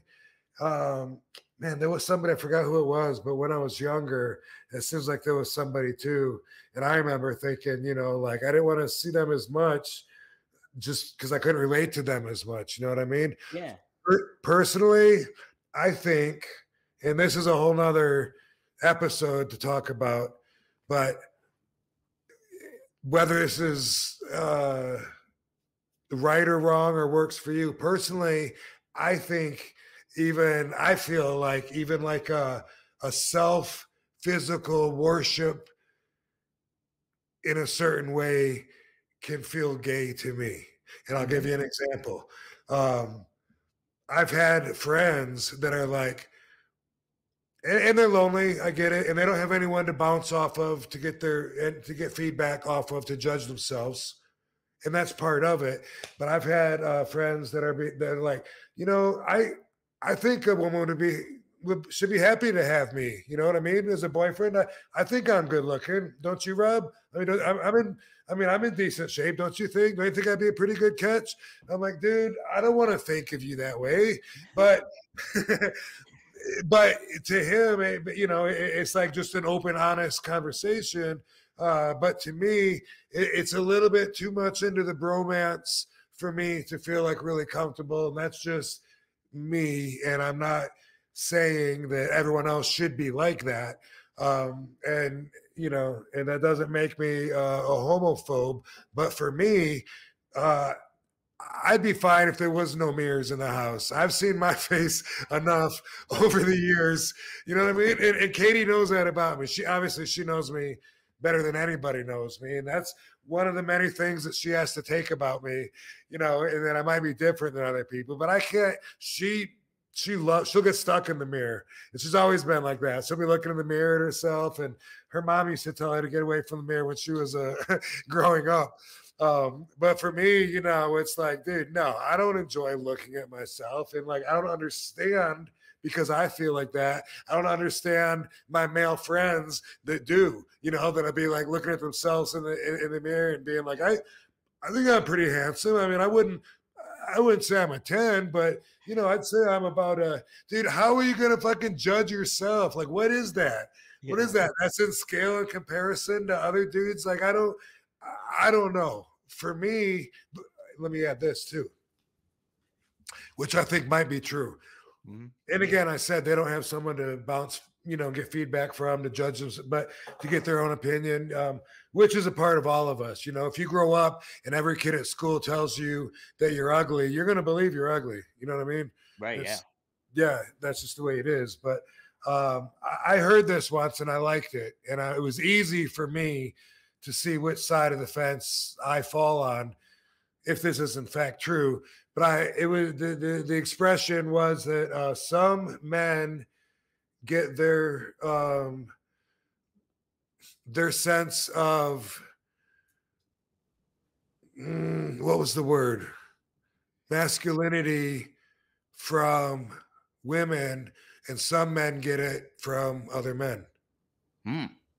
Yeah. Not the masculinity, I guess their male behaviors. I don't know. Is that masculinity? I'm probably masculinity. Yeah. Mm-hmm. So when I heard that, I asked a friend, and he was like, "I think that's true." And I was like, "Would you agree that like you're on the side towards men?" Just, and he was like, "Yeah, just because like I compare myself in the gym to other guys, and that's how I gauge my own self and my own masculinity." And I was like, "Yeah, I think that sounds true." And I'm not like that. I don't even notice other people or whatever, and I judge mine more off of females, and I like to be surrounded with females. I like to be the only guy on property. We've talked about that. Yep. If I have a son, he has to be thrown to the ocean, just like anyway, I was talking about that as far as wrestling goes, how you could see it from that perspective. But and for whatever, if you're offended or not, go ahead and leave me comments. But there's not more of a point to that, but there is to where the conversation went somewhere where I was talking about me, and I was just saying I know that 52-year-old RVD would beat the shit out of 25-year-old RVD. Yeah. And somebody was like, "Wow, that's hard to imagine," and that like really surprised me. That it's so weird for me to think that people see me as vulnerable because I don't see myself as vulnerable. So it's so weird that they would think that. So like the 25-year-olds think that they're gonna kick my ass or something. And somebody responded, maybe it was the same one, saying it's really hard to imagine a 52-year-old beating up a 25-year-old. And I was like, wow, like that is amazing. Maybe I felt like that when I was 25. I don't know, but it's so fucking amazing now to think of that from my perspective, because I was such a child when I was 25, and when you look at a lot of the really young guys that are wrestling, they're some of them are smaller because they're still growing. You're still growing, in your 20s and shit. But one thing that I wanted to say was, okay, so you got Billy Gunn versus one of his kids. Who's your money on? Right, yeah. How is that so hard to imagine? You know what I mean? But, yeah.